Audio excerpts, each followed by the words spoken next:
comer se puede después.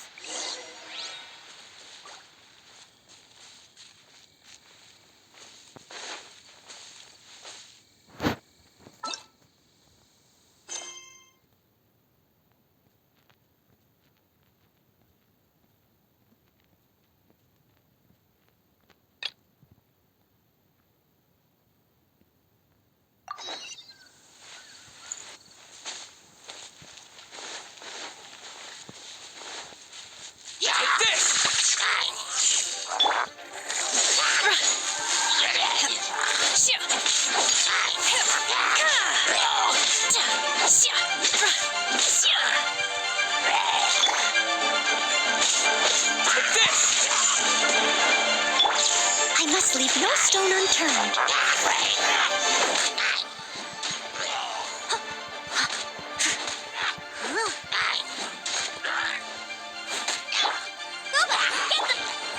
Manifest!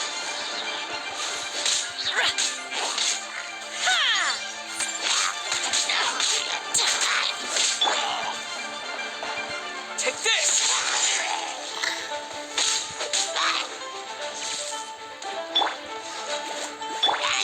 Steady as stone.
La verdad es que yo también debería irme ya.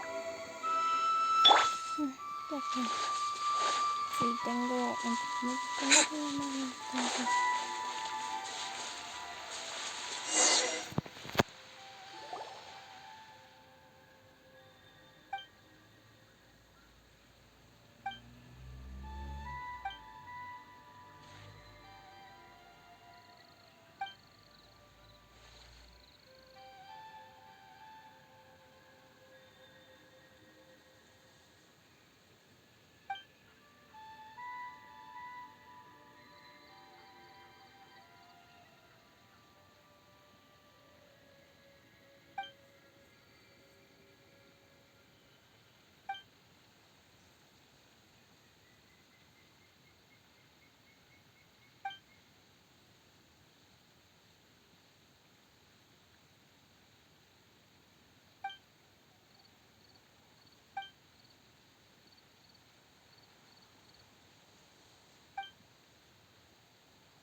Tenemos como cariño con la viejita con su comunita.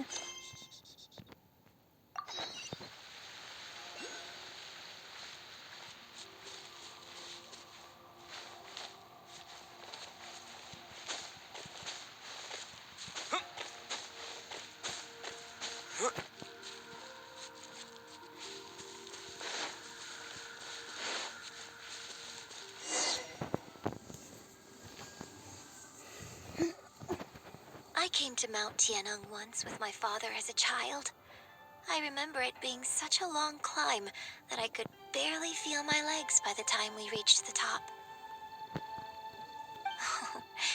This is quite a trip down memory lane for me. Look at these majestic, towering peaks and the gently flowing streams. It's like setting foot in paradise.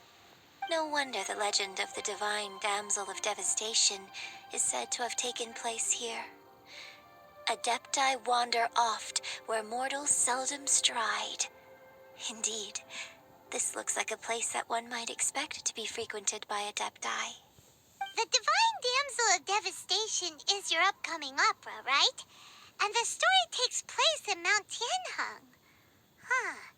Seems like you have a real connection with this place. What's the story about, though? It's the story of a girl becoming a hero. Cool. A hero story? They're Paimon's favorite. The legend first arose in this area. It is said that there used to be a prosperous village on the mountain. In that village, there was a loving couple who were completely devoted to one another. One day, a terrifying monster appeared. The wife was out collecting herbs and was captured by the monster. Her husband was so distraught at the news that it broke his spirit and drove him to madness. The vile and vicious monster told the villagers, "If you want to live, you must sacrifice a child to me." What a nasty piece of work. Paimon sure hopes this monster gets put in its place. But the monster was so terrible and so strong that all within the village were terrified of it. They had no choice but to give in to the monster's demand. Just while they were discussing whose child would be given over to the monster, a little girl suddenly stood up and came forward. No, don't do it, little girl. China. No me escucha. Vale. Unbeknownst to Se está anybody perdiendo la else, película. she was concealing an exorcist's blade.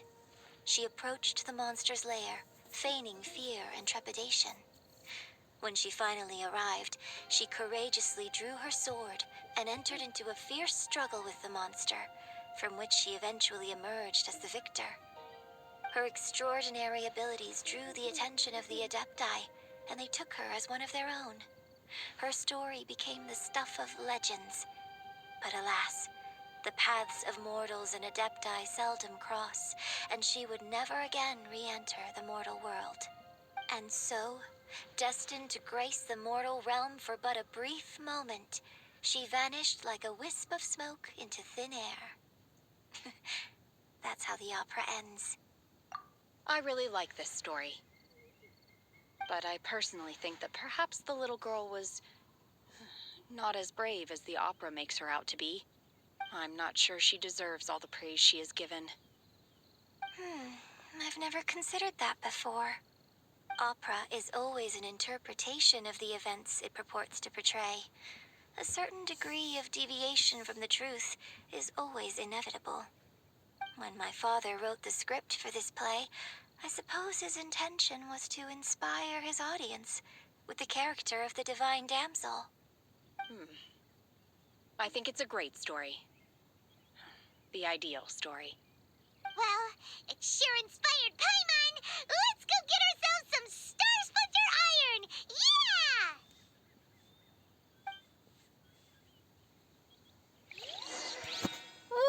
Ok. Vamos a ver qué podemos encontrar por acá.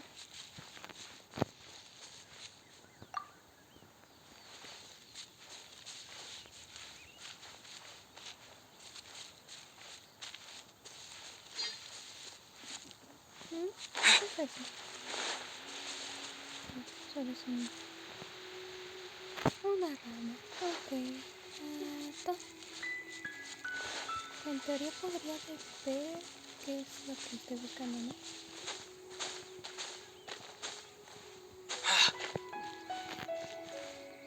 Oh, no. A ver.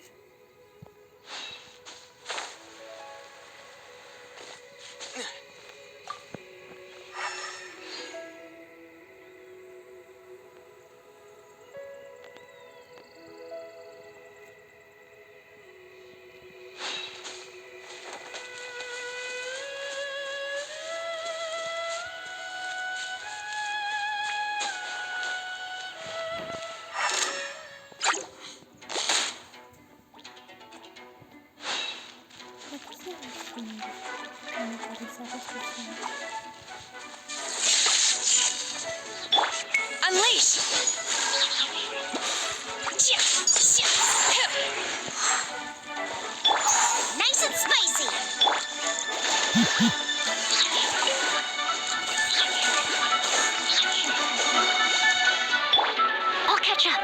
Leave it all to me.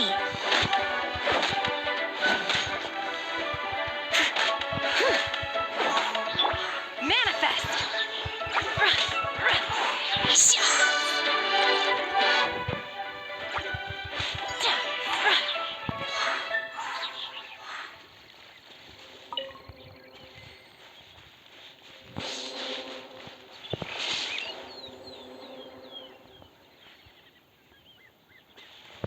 Se dejamos ahí su cabello, ¿no?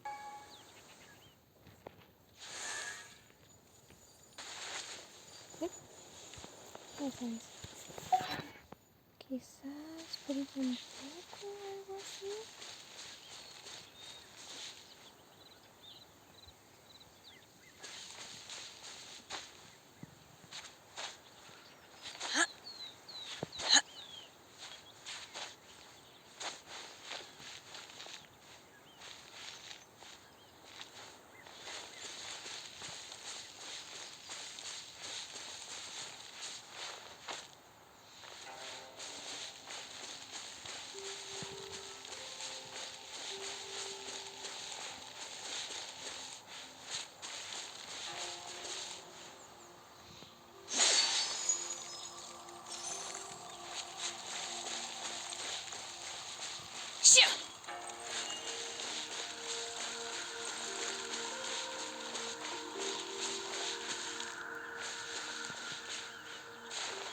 Obey! ¿En qué sentido?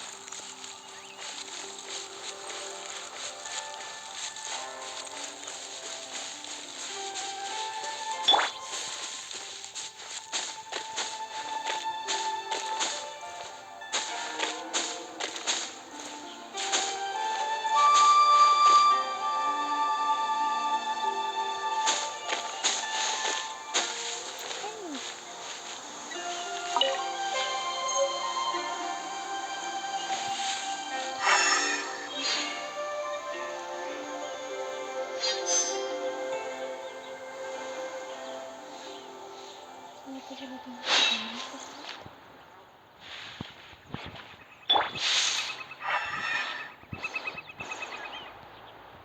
Ajá, ahí está.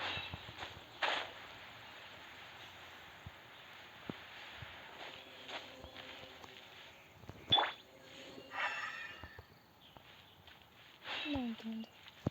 Vamos a ver. There should be enough Star Splinter iron. Now we